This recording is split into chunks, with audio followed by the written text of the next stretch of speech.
করছি সকলে অনেক ভালো আছেন। আলহামদুলিল্লাহ আমিও ভালো আছি, এখন অনেকটাই সুস্থ আছি আলহামদুলিল্লাহ। তো আজকে আপনাদের কাছে একটা সহজ রেসিপি নিয়ে আসছি, একদম ইজি একটা রেসিপি, আপনাদের খুব ভালো লাগে। আর এই জিনিসটা আমি জানি অনেকেই পছন্দ করে, শীতের সময় এই জিনিসটা কিন্তু খুব বেশি ভালো লাগে। যদিও এখন গরমকাল পড়ে গেছে, তারপরেও কিন্তু খেতে জাস্ট অসাধারণ। যারা খেতে পছন্দ করে এই ধরনের জিনিস তাদের কাছে তো অসাধারণ লাগে। তো আজকে আমি বানাচ্ছি, আমি আপনাদেরকে দেখ, এই দেখুন আলুর পরাটা, কতটা জোস, কতটা ইয়ামি লুক আসছে করে আপনারাই দেখুন, অসাধারণ। ইগনোর করবেন আমার প্যানটাকে, আমার এই তাওয়াটাকে ইগনোর করবেন। এটা আমার বিয়ের শুরুতে একবারে কিনা, তখন এই তাওয়াগুলোই খুব বেশি চলতো, তো আমিও তখনই কিনেছি বেশ আগের। তাই অবশ্যই প্যানটাকে ইগনোর করবেন। যদি আপনারাও খুব চট জলদি এইগুলো পরোটা বানাতে চান, তাহলে আমি আপনাদেরকে প্রসেসগুলো দিচ্ছি। এখানে আরও আছে যে 5টা হয়েছে টোটাল। আমি 3টে আজকে মিষ্টি আলু দিয়ে বানিয়েছি। যে সাদা যে মিষ্টি আলুটা আছে, এই যে এই সাদা মিষ্টি আলুটা দিয়ে বানিয়েছি। একদম আলু সিদ্ধ করে নিয়ে দেন ওটাকে ম্যাশ করে, এখানে কিন্তু দেখুন এই যে দেখা যাচ্ছে পেঁয়াজ মরিচ এগুলো দিয়েছি আমি, দিয়ে একটু সরষের তেলও দিয়েছি, যেন খেতে খুব ভালো লাগে।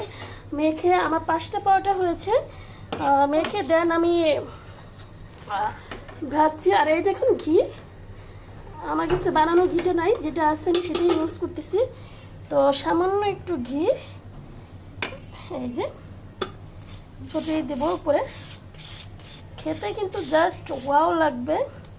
ঘিটা আসলে আমার প্রথম দিকে মনে ছিল না, এজন্য আমার প্রথম 2টা রুটিতে ঘি দেওয়া হয়নি। দেখুন না জাস্ট ওয়াও, আর কতটা ফ্লপি টাইপের হয়েছে।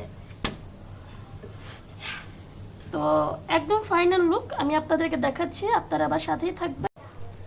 এই হলো আমার আলুর পরোটাটা, এই যে দেখতেই পাচ্ছেন কত সুন্দর, জাস্ট ওয়াও লুকস। তো আমি আপনাদেরকে খেয়ে দেখাচ্ছি, ইভেন সিরেও দেখাচ্ছি। এই দেখুন কতটা তুলে। অনেক বাচ্চা আছে, অনেকে পরোটা খায়, পরোটা পছন্দ করে না এমন লোক নাই, তারপরেও কিছু কিছু বাচ্চা আছে বা বড়রা আছে পরোটা খেতে চায় না, এইভাবেই করে দিবেন।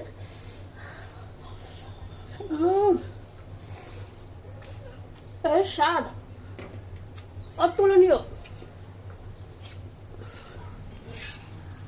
অনেক আপুর আছে, এটা আমি যতদূর জানি পেঁয়াজ মরিচ ছাড়াও বানায়।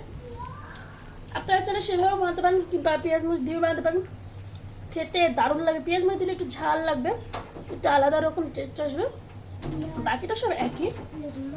তো আজকে এই পর্যন্তই। আপনারা সবাই ট্রাই করবেন এরকম গরম গরম আলুর পরোটা, খেয়ে বলবেন অবশ্যই কেমন লেগেছে। আজকে আমার বিকেলের আয়োজন এইটুকুই। আপনারাও চাইলে বিকেলে এরকম নাস্তা বানাতে পারবেন। তো আমার সাথে থাকবেন, আমার চ্যানেলটির সাথেই থাকবেন। আর অবশ্যই ভিডিওগুলোতে লাইক করবেন, কমেন্ট করবেন বেশি বেশি, আর শেয়ার করবেন। আর যদি আমাকে ভালো লাগে, আমার পরিবারকে ভালো লাগে, তাহলে অবশ্যই চ্যানেলটিকে সাবস্ক্রাইব করবেন। তো সবাই ভালো থাকবেন, আল্লাহ হাফেজ।